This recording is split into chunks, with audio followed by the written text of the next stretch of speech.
l'Afrique est le prolongement de l'Europe et l'Europe est le prolongement de l'Afrique. Nous avons 4 langues qui sont parlées en commun. Nous avons évidemment des liens qui sont fondés aussi sur le malheur, parce qu'il y a eu la colonisation, il y a eu tout ça.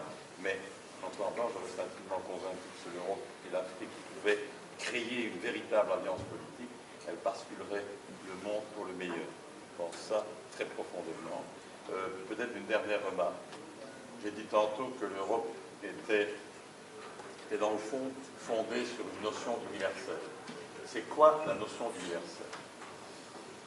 Je vais poser une question un peu provocante. En fait. Je le fais chaque fois, surtout quand il y a des jeunes. La notion d'universel, c'est de considérer que l'être humain, il est partout le même.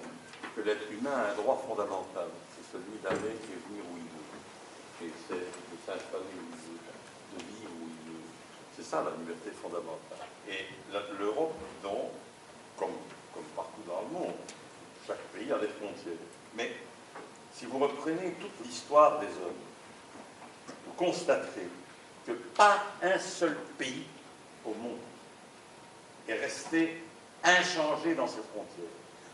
Tous les pays ont eu des modifications de frontières. Et si vous posez une question subalterne à un prof d'histoire ou au prof d'histoire de géographie, et si vous demandez « Et quand ces frontières ont été modifiées, est-ce qu'elles l'ont été pour de bonnes raisons? Est-ce qu'elles l'ont été pour des raisons morales, pour des raisons de justice, pour des raisons nobles ?» Vous constatez qu'elles ont toujours été suite à des conflits, ou à des aménagements, ou à des partages sordides de l'histoire. C'est jamais. Je dis ça parce que les valeurs européennes relativisent donc très fort tout ce qui est ce comportement nationaliste de repli derrière ces frontières. Les frontières sont utiles pour savoir d'où on vient.